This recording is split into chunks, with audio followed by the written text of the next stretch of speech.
There we go. So thank you for coming on. Oh, you're welcome. So I'm fascinated. I'm obviously being Josh, fascinated by the art of double acts in the way they almost become one entity. Unlike people like Corbett and Barker or Baddiel and Skinner, who were separate performers who come together, you and Bobby, like Eric and Ernie, you had a symbolic relationship which almost made you one and the same. With this in mind, how difficult is it to separate your individual talents? What's the process you've gone through to realise your own individuality since his passing in 2020? Yeah, it's a good question. To be honest with you, when Bob passed away, I think one of the saddest things was that I couldn't go and visit him because of COVID. We attended the funeral, and shouldn't have done, but there were no way I were missing it. And I went to St. Anne's, and then as soon as the strangest thing of all was that I hadn't cried up to the going to the church. It was the strangest thing. And I'd had interviews and things, and for some strange reason, I suppose deep down I thought that he was going to come back. And it was only when I was in the church that when the coffin were coming down the middle aisle, I turned and looked at the coffin coming, and I thought, oh my God, that's it. It's never coming back. And I broke down in the church. Sobbing my heart out and what have you, and I think that was a bit of a release for me, sort of thing, you know. So yeah, it has been strange. I'm trying to keep the legacy going of me and Bob. I don't want it to disappear. We had a fabulous career, and I want to do things in honor of Bob.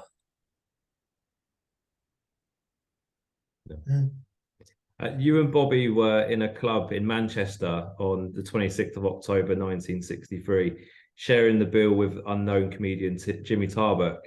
The following night, he made his debut on the heavyweight Sunday night at the London Palladium and become an overnight star. How do you think Jimmy's fame helped the Northern club circuit at that time? Oh, it was. I mean, it was a shock to me and Bob. When we did this, we did the. I think it was the Manchester City club. I think that we did, and I know Jimmy was on, and the following night he was on at the London Palladium, and I went, wow.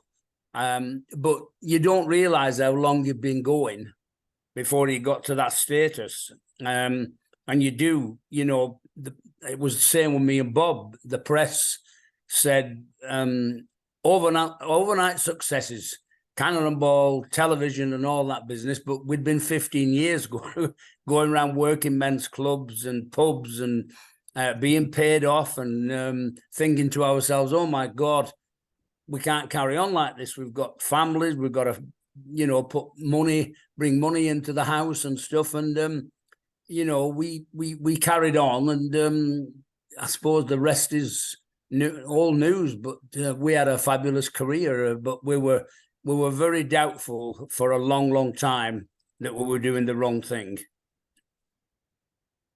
Did you ever go to Butlins? Josh said, did you ever go to Butlins? Yes, we did actually. We did. Butlins were very hard work in those days. We did. I think we did 2 or 3 Butlins, and we enjoyed them. But the problem was that when you was in the room where the entertainment went on, so did a lot of other things while you were on stage. Like one of the Butlins was, there was a lady at the side of the stage doing face paintings on children. So we were working, and these children were queuing up to have the face painted. So it was a bit, it was a bit off-putting sort of thing, you know what I mean? And then you'd see a guy coming down the center of the room with a massive sort of load of balloons on strings, selling balloons. So it was a bit, it was a bit off-putting. But yeah, but once again, you see, them sort of things, now you look back, were a learning curve. You had to keep going and you had to know how to handle it. So in a lot of ways, it was, I suppose in a lot of ways, it were good. Yeah. And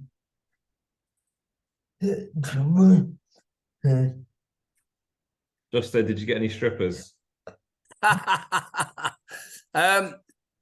We only ever did one stag night, as they used to call them in them days, where there was a mixed bag of strippers and comics.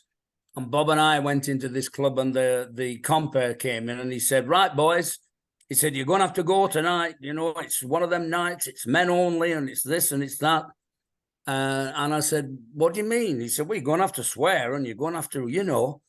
And we said, "Oh, blimey, don't know about that." Anyway, we went on, and I said, "Well, where does all the staff go? The girls, when the comics are on and they're swearing and stuff?" He said, "What happens is I go on and I say, 'Right, ladies, it's now time to leave the room.' And the comedian comes on, and it's men only, so he can do what he wants to do." Well, Bob and I had never swore in our act, and we were petrified, to be honest. But the strangest thing of all was there'd been a couple of comics on, and when Bob and I went on and we didn't swear, we got a standing ovation. So it worked out for us, you know.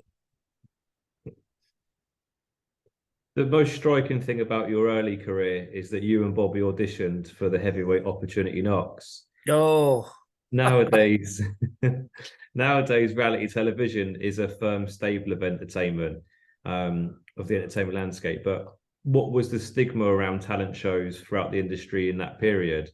well, there was only one place to go to see whether you could get onto television, and that was Opportunity Knocks. When Bob and I went to Opportunity Knocks, we walked into this room, and there must have been 500 or so people all waiting to be auditioned. It was crazy.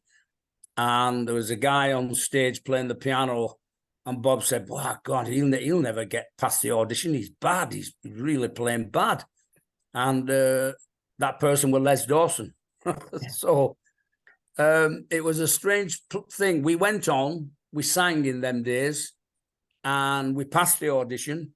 And 2 years later, when we were invited to go back on, because there were that many people auditioning all the time, that it was like queuing up.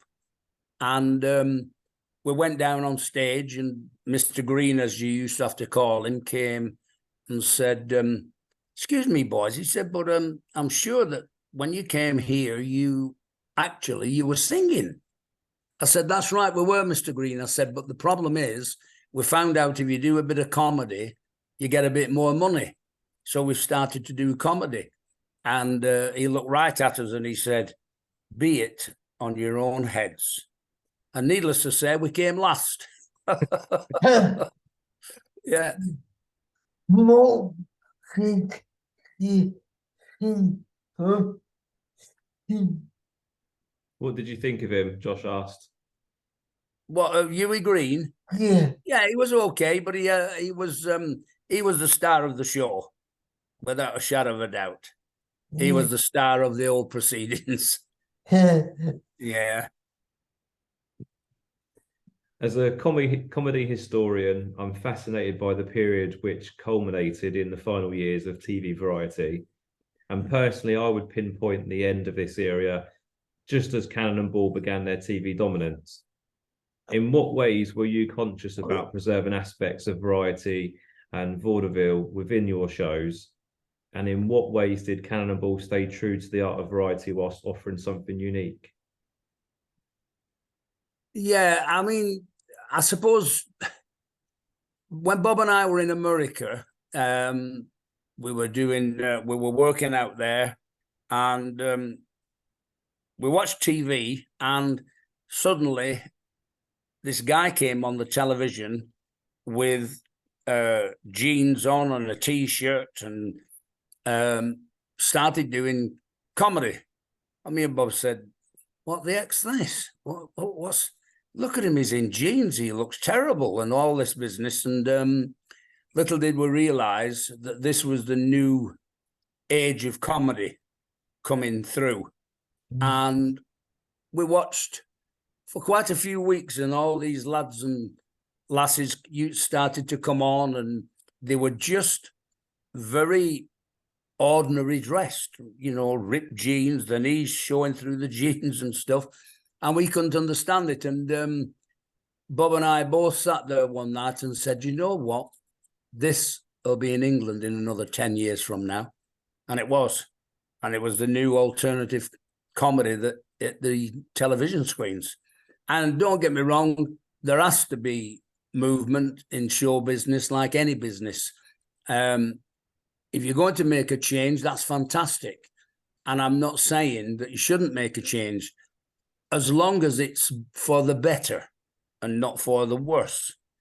In mine and Bob's eyes, the alternative comedy wasn't as funny as variety. And so we wanted to try to keep variety alive on television, but eventually it just overtook us. We couldn't stop it. You began your live comedy career on the Northern Men's Working Circuit, which for a time was a popular route into comedy, making stars of people like Bernard Manning. In your opinion, how important was the phenomenon of working men's clubs on the story of light entertainment? The working men's clubs were tough. Quite right.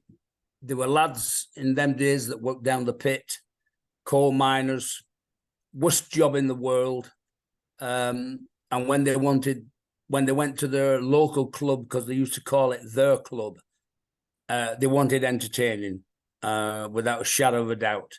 And if you weren't up to it, you would get paid off. And Bob and I got paid off, I don't know, maybe 3 times in working men's clubs. But the Dial House in Sheffield, and we were singing a song. We were singing, what were we doing? Oh, yeah. Every night I'm sitting here by my window. And as we were singing the song, we were walking forward and walking back. As we walked back, these curtains started to come in. And so as the curtains started to come in, we went forward. And then when the curtains went back, we walked back. And that was the old process through the song. So when we'd done, we're walking off in the wings. And Bob said to the guy, he said, I think there's something wrong with your curtains, mate.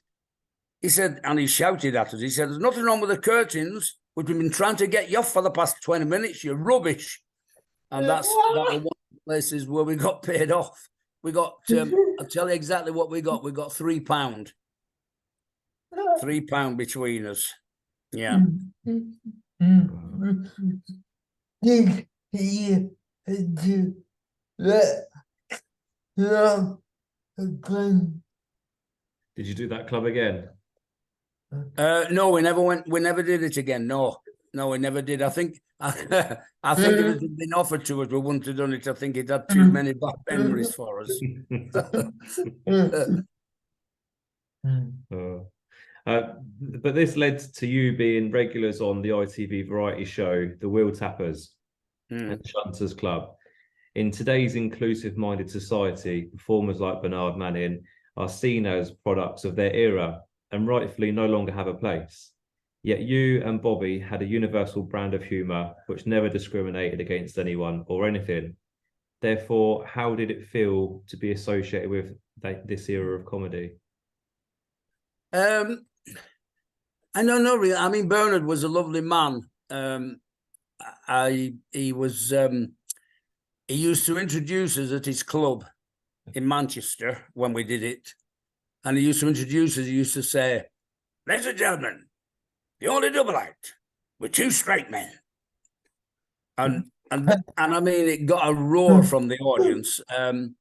But in them days, we were still learning our trade, Bob, we were still getting together, you know, because we sang for the first few years of our, because it was strange. I always knew somehow we would turn to comedy because Bob was a naturally funny man. He was what I call the modern day Charlie Chaplin. And so, and even now when I think back, I think, how the heck did we get into comedy? We were singing. We never even did anything so anywhere near remote comedy. And suddenly, bang, we're on TV and we've got our own show. And it's a comedy show. You go, wow, how the heck did that happen? And I can't honestly, with hand on heart, I can't remember how we got into comedy. I mean, for instance, the Rock on Tommy that Bob used to do at me, I was on stage because I used to go on a few minutes before Bob. I was singing this song and he came on and he went, whoa, rock on Tommy, with his braces, and did all that. And I thought, where the hell's that come from? He's never done that before. So when the show was over, I said, what made you say rock on Tommy? He said, David Essex. He said, he recorded a song called Rock On. He said, and on the way down to the theatre, he said, I heard the song. I thought, it was just in my memory, he said. So I thought, I'll do that when I go on stage. And the rest is history, because then every time anybody saw me, it was, hey, rock on, Tommy. It drove me mental, drove me crackers.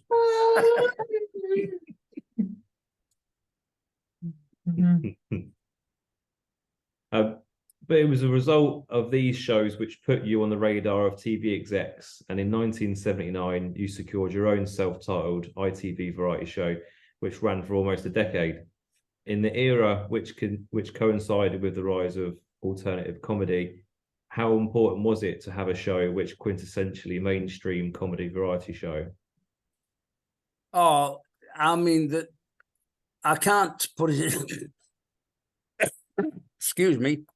I can't really put it into words, because a few years before that, we went to the Glasgow Empire, and there was a lad singing there. He never came to England. He was a great singer. And Bob and I were supporting him on the bill. We came off, we did our spot, and there was a guy stood in the wings. And as we passed him, he said, well done, boys. And that was it. So thank you. And that was the end to it. When we went to LWT to sign our first TV contract, we walked in and we're in the office, and there was a corridor to the left of us. And as we're signing the contract, we looked down and this guy's coming walking up. And me and Bob looked at one another and said, he's familiar. Where do we know him from? And it was the guy that was stood in the wings at the Glasgow Empire. And he came in, closed the door. He said, hello, boys. He said, David Bell, head of light entertainment, and shook our hand. So from all them years back, suddenly this man came into our lives, and he'd only ever said to us, well done, boys. So you look at it and you think, was it meant to be? Was it all going that way anyway? Was it all out of our control? Because it just happened. I told you were gonna say it was just Josh said he thought it was going to be a.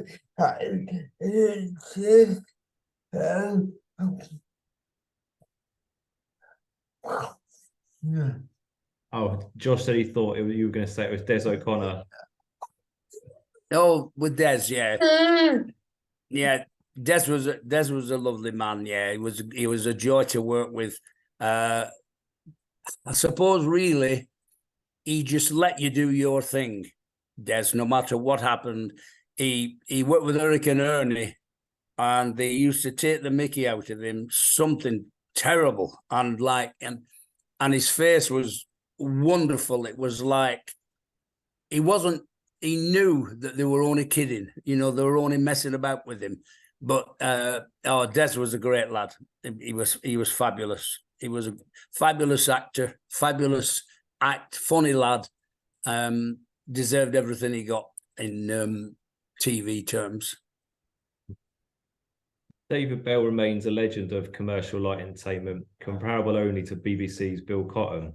How pivotal was he to your Saturday night success? Well, I suppose there were a lot of, you know, we never dreamed of people like, people coming over from America working on our show. I mean, you know, Little Richard. I mean, Bob loved rock and roll. I loved Frankie Lane came over. I mean, we were, you know, you just couldn't. When I think back now, while I'm talking to you, I'm thinking back and I think, how the heck did we achieve all that? How did that happen? We were so lucky that all that came to us. It was, I can't, like I keep saying, I can't put it into words because I have a backcloth that when I go out and I hang it down the back of the stage. And when we did the evening with in Blackpool for Bobby, we had this cloth up there and I'd never seen it before. And the stuff that was on it was incredible. And I'm looking at this cloth thinking, how the hell have we done all that? It was incredible. And when the show was over, I shouldn't have said it, but I did. When the show was over, I said, right, that back cloth's mine. And the stagehand said, Tom, you've got it, pal. And he dropped the sheet, wrapped it up and put it in the boot of my car. And I've still got it. It's incredible. When you look at it, you think, yeah, give over. We couldn't have done all that. We couldn't have done that in 50 years. Never mind the time that we'd done, but we had. It was incredible, incredible.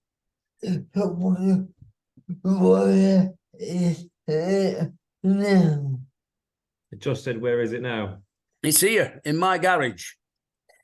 It's in my garage. It's protected. Yeah,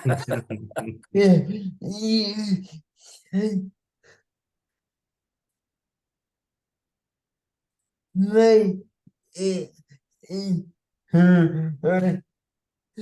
duvet. Josh said you should make it into a duvet. I'd have to have a big bed for that.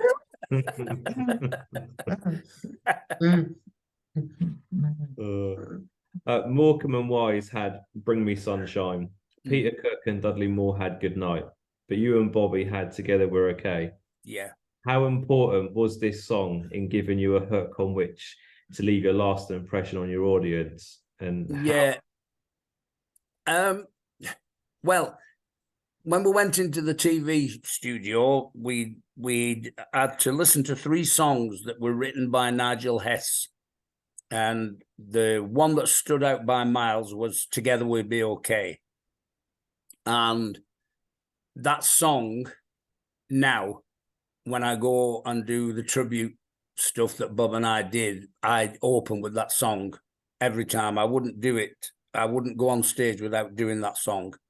And it was, I never realized, I don't think Bob and I never realized that Together We'll Be Okay meant that, yes, we will be together and we will be okay. It was just a song. The truth and the whole truth of that song was that when we were together, we were great. And so that song will ever, ever, and never leave my heart. It will always be there. So how did this technique hark back to the golden years of theatrical variety, where acts had to have a certain versatility to their act? I don't know, really. The song Together We'll Be Okay, Laugh Me a Laugh, Grin Me a Grin, it's all happy. It's all, I mean, I did it last year in pantomime, and the girl dancers did the part that Bob used to do. Rock on, Tommy, dance to a tune that this guitar plays. And when they did it, they all did it as though they had guitars in their hand, and they were all kicking the legs. And they were, it was just magnificent. I mean, and after I'd done it for the first time to an audience, and I'd done it on my own, the audience realized what that song meant, because they stood up and gave me a standing ovation. So that song is mega in my mind, and I will never, ever stop singing it. Obviously, during the 60s and 70s, there was a culture among TV producers of adapting popular TV formats into feature-length films. And in 1982, you and Bobby led an all-star cast in The Boys in Blue. How do you think this cemented your status as bona fide national treasures? Well, I've got an original poster of that with all the stars' names on, and it was about, I think, maybe 2.5 months, 3 months ago, the film was 40-year-old. And Eric Sykes, who played in it with us, if he'd have been alive on that day, Eric would have been 100 years old, bless him. And that movie, there should have been another one after it, and whatever happened, I don't know, but it never got done. But that Boys in Blue, the first movie that Bob and I ever did, and the only one we've ever done, frightened us to death. So what we did was we sat and read the script like a book from the beginning right through to the end. So when we get onto the set, the director said, "Are you ready, boys, then?" And we both said, "Yes, we're ready, okay." All right. He said, right, he said, "It's page 45, scene 7. And we went, eh? Because we'd learned it from the front. So we thought that the film was going to be filmed from the front, not from the middle and then back to the front and then back to the end and all that messing about with it. So, of course, Bob and I had to learn that piece again, because we couldn't remember it, because we'd done it from the book, from the beginning. So everybody was howling, laughing at us. But once again, a learning curve, which obviously we haven't needed, because we didn't do another movie. But the learning curve from that was, all you've got to do is wait. I'll ring up the director and just say, "What is the scene for tomorrow?" And then you learn it. But oh, what a panic stations that were for us. Panic. Okay, yeah. Every time I would love to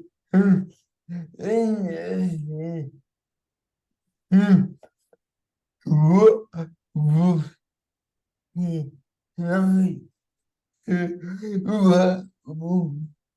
Josh said he loved Eric, and he said he would love to have interviewed him, and what would he like? Yeah, he's a lovely man, Eric. He was, I'll tell you a true story. We were filming, there were me, Bob and Eric in this area that was like a main road, and at the top of the sort of street area, there was a double-decker bus that Eric had to run to catch it, you see. So we're all down there and we're talking away, and all of a sudden, the director said, "Action." And Eric never moved. And so I said, "Eric, the director just said action." He said, "Oh, sorry, lads." He said, "But I've got these hearing aids." He said, "They knew," he said, "and they're in the ends of my glasses." He said, "Sometimes if I move my head too quick, it knocks the hearing thing." So I said, "Oh, all right." So Bob said, "Look, Eric, I tell you what I'll do. When the director says action, right, what I'll do is I'll say, I'll what's the name? I'll bang my foot like that on the floor, right?" So the director never said action, but Bob banged his foot on the floor, and Eric shot off up for this double-decker bus with the director chasing him, saying, "Eric, what are you doing? I didn't say action," because he couldn't hear what he was saying. It was so funny, so funny. I remember to me talk about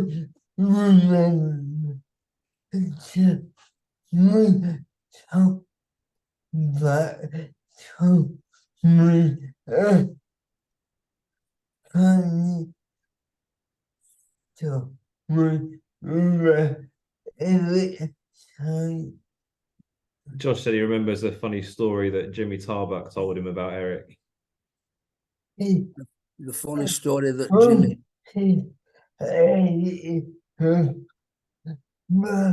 That he said he would himself and he said my legs were 8 years old. It's amazing like to have to work for 8 years and work for 8 years and then he lives he looks and says this year work without it you would be For God's sake. Josh said at his 80th birthday, he stood and looked at himself and said, his legs are 80 years old. How have you worked for this long? Looked at his arms and said the same thing. You know, how have you carried us for this long? And then looked at his penis and said, if you were still alive, you'd be 80 years old as well.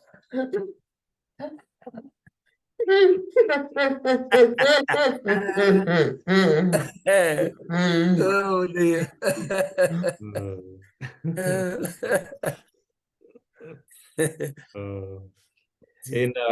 In 2001, you and Bobby joined a host of comedy legends for the cult BBC choice sketch show Revolver. In your opinion, how did this show remind the audience, the television audience, of the pure magic of your generation? And why do you think it's not as fondly remembered as similar programs of this era? I don't know, really, to be honest. It's in fact, there are times when now me and Bob, when he was alive, bless him, we used to sit and we used to think, I don't get it. What's so funny about that? It's totally. It's comedy now is not what Bob and I knew and what we grew up with, you know, because I suppose even as a child for me, and the amazing thing is that ending up in a double act, as a kid, double acts were my favourite. You know, Lolo Nardi, Bud Abbott and Lou Costello, Martin and Dean Martin, Jerry Lewis, all these, you know, Bud Abbott and Lou Costello. I used to go and see them. I used to pay I think it was tuppence in them days to go and sit on a bloody old box and in the theatre. And the theatre was called the Savoy Hotel, which was literally 200 yards from where I lived. So, yeah, so the funny, like I said, when I look back, I go, wow, I can't believe I ended up in a double act. Because I just used to love double acts as a kid. And comedy now has no bearing on variety whatsoever. It's got no.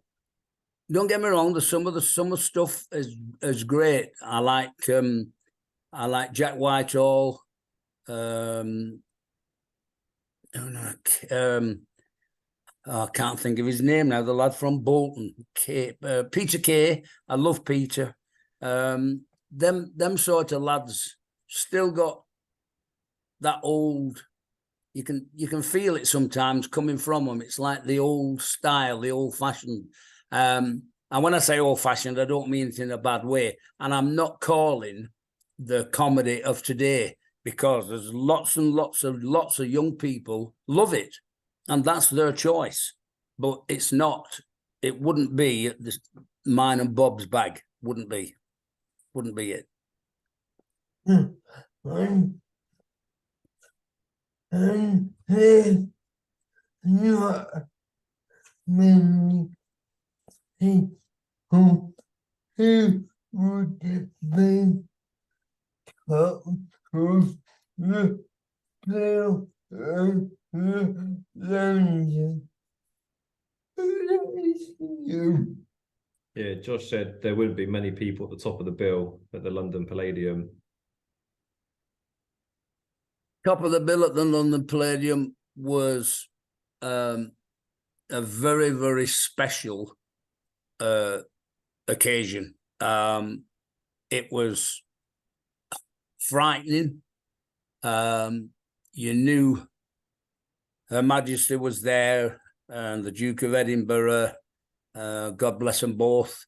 And it was a wonderful, wonderful experience, certainly after the show, because in them days, the curtain would come across the stage, and then the royal family would come along saying hello to all the cast.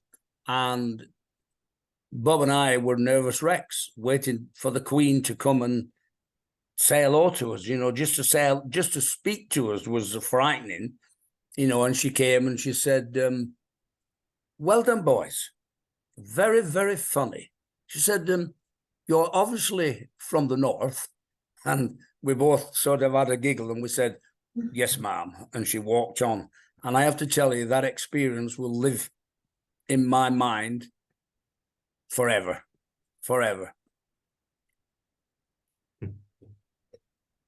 In 2020, Britain lost a comedy legend. What are your defining memories of Bobby Ball? And was there a point in the grieving process which made you consider retirement? I don't know. The funny thing about Bob passing was that when he went into the night before, we were working at the Viva Club in Blackpool, and I knew he wasn't very well that particular night. He wasn't Bobby that I knew.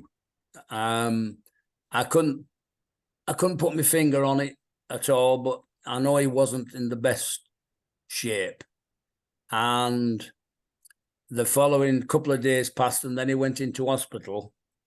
And typical Bob, he FaceTimed me, and there were 5-6 nurses all around his bed. And he said, "Tommy, all these nurses want to wave to you, mate." I said, "Bob, I thought you were poorly." He said, "Why?" I said, I'm not the best, mate." He said, "But," he said, "I think they'll get me better." I said, "Well, let's hope so, pal." And then from then on, he just went downhill. It was so sad. I got a phone call from his son saying, "I've got some bad news for you, Tom. We don't think my dad's going to make it." And I went, "Oh my God." I couldn't go and see him, like I said. He passed away, and I was just in a different place. I didn't know where I were. I didn't know what to do. I went to the church, and me and my wife, and that was the first time I cried, was in church. And even still now, I can think about something that we did together, and it will always bring a tear to my eye. But now, in a lot of ways, it's a happy tear, because I know he's happy. I know he's doing okay up there. He's with all his greats. He's with all the great people, all the funny men. He's having a whale of a time. And I hope he carries on, bless him. What did you think he was a man of your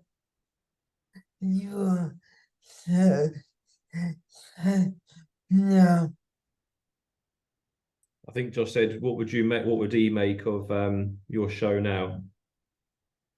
I think he would. I think he would look down, and I know for a fact he's saying, "Carry on doing what you're doing, pal. Don't give in." And I just think he would.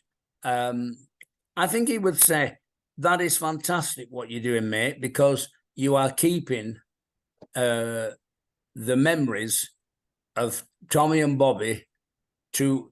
Oh, well, sometimes an audience don't even know what Bob and I went through to get to the top of the tree, if you like. So it's all interesting. There's all the songs that we used to do and sing together. And I know he's saying, keep it going, pal. What's next for Tommy Cannon? I ask this question to all my subjects, but it seems extra significant for you because of the incredible journey that you've been on since Bobby's passing. What's been the most surprising thing about your solo work? I think the most surprising thing is that people want to see it, want to see me, and want to hear what I have to say.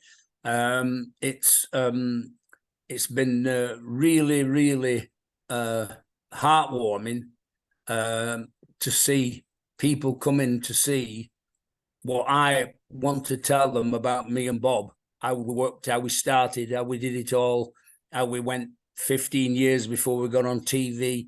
They are so shocked because some of the people think we were always on television and didn't do anything else. So, like I say, being in show business, I mean, all right, today's not the same. If you go on a show, maybe, and you win it, whatever type of show it is, the following day, you're a star. There's no, I don't know. Don't get me wrong. I don't know how many working men's clubs are still going these days, but there were a ladder in our day, and the ladder was pubs, working men's clubs, nightclubs, theatre, and television if you were really lucky. So that was the ladder. I don't think there's a ladder there anymore. Looking back at your career, what's been your proudest achievement? Some of the moments that some of the moments that happened that weren't supposed to happen make me laugh. But I think the proudest thing of all for me was for Bob to pick me as his partner. And in them days, I used to think, what the heck are you doing coming to me and asking me to be your partner? Because I had no idea about show business whatsoever. And for the first 3 times that he asked me, I refused, point blank. I said, no. He said, be a double act. I said, I want to be a double act. I said, what's the double act? He said, well, we can sing. I said, I can't sing. And it went on and on and on for months till eventually I said, right, let's give it a go. And whatever he saw in me, he must have seen something, which I didn't know I had. And the rest is history. So how do you want to be remembered? Oh, just a lucky lad. Had a great career with Bob. I want to just be remembered as hopefully being an ordinary lad who got lucky and made it to the top of the tree.